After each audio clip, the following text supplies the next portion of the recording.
I wasn't even supposed to be on duty that night. I'd picked up a double shift at St. Ignatius Memorial to cover for Sarah, who'd come down with the flu that was ripping through the city. The money was good, but by 3 a.m., my body felt like it was made of lead. St. Ignatius was an old building, a monolithic slab of gray stone that had been standing for over a century. It had that particular smell all old hospitals have, antiseptic, desperately trying to mask the scent of decay and old memories. My rounds that night were in the East Wing, the oldest part of the hospital. The lighting was always a little dimmer there, the corridors a little longer.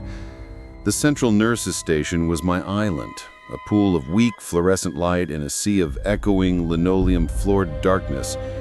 The only sounds were the distant, rhythmic beeping of monitors and the low hum of the ancient machinery that kept the place breathing. It was during one of my caffeine-fueled log entries that I heard the distinct ding of the service elevator down the hall. That was odd. The elevators were supposed to be on night lock after 10 p.m., only accessible by key. I stood up, leaning over the counter to peer down the hallway. The elevator doors were just sliding shut, the light above them dark. No one got on or off. A shiver, cold and unwelcome, traced a path down my spine. I wrote it off as a mechanical glitch. Everything in this wing was a mechanical glitch. An hour later, it happened again. Ding! I jumped, my pen skittering across the desk. This time, I walked to the end of the corridor. The elevator call button was dark, untouched. I pressed it. Nothing. The floor indicator above the door was dark, its old-fashioned mechanical numbers unreadable in the gloom. I told myself it was just the building settling, a pipe knocking, anything but what it sounded like. The third time, at exactly 4:17 a.m., the light above the elevator flickered to life. A soft yellow glow illuminated the number 12, my floor. And then, with a low, grinding hum I'd never heard before, the arrow below the number began to move.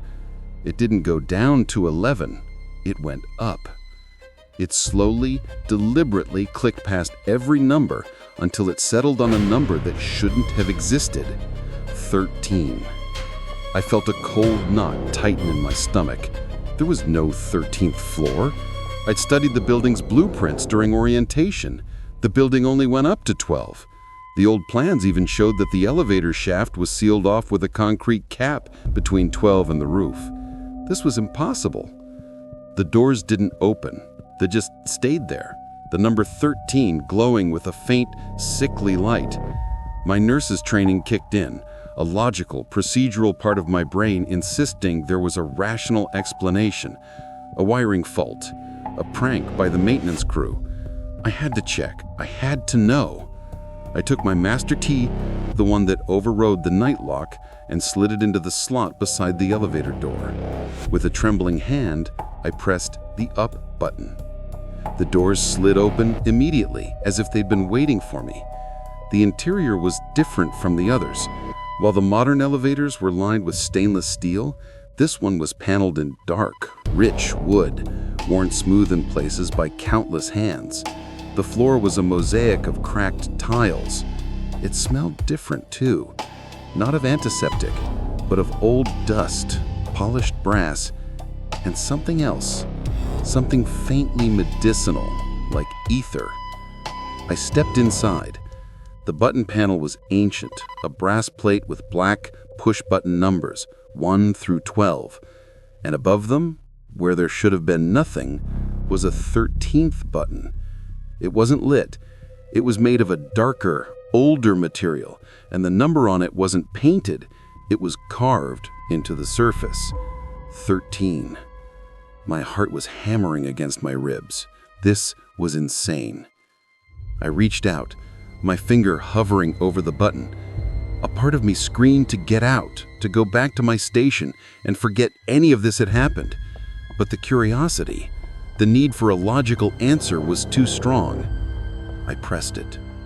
The button didn't light up, but the elevator gave a lurch and began to rise.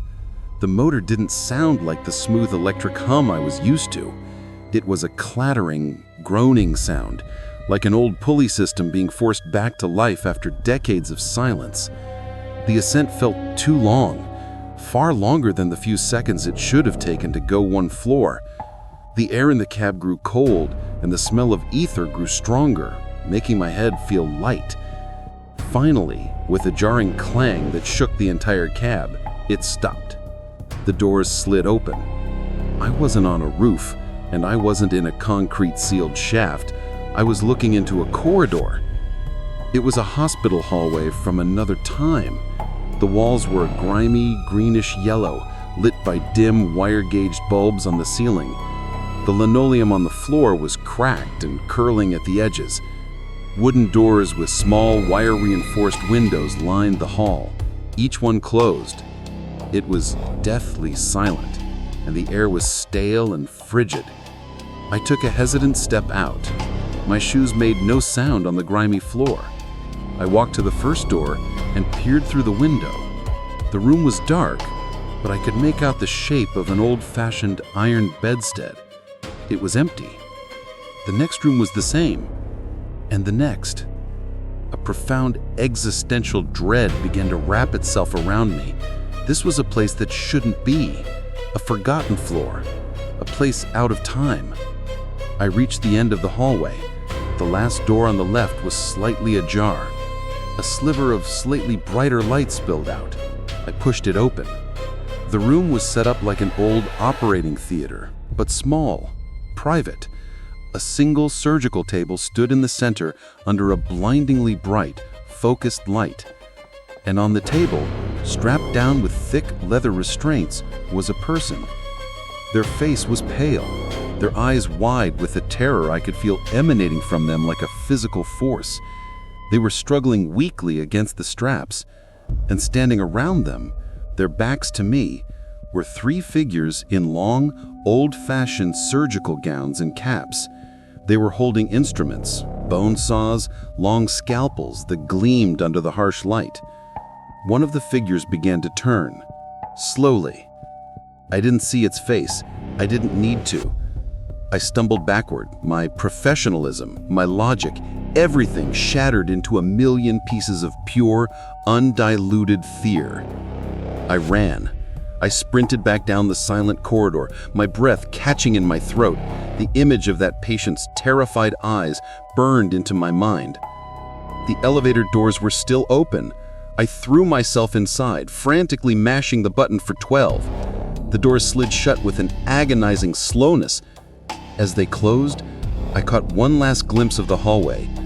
The door at the end was now wide open, and standing in the doorway, silhouetted by the light, was one of the surgical figures holding a long, cruel-looking scalpel, watching me. The elevator descended. When the doors opened on my floor, on the familiar dim light of the East Wing, I collapsed to my knees, sobbing with relief. I never told anyone. Who would believe me? I quit a week later, giving no notice. I couldn't set foot in that building again. Sometimes, in the dead of night, I think about that patient on the table. I wonder if they're still there, trapped on that non-existent floor, forever waiting for a surgery that never ends.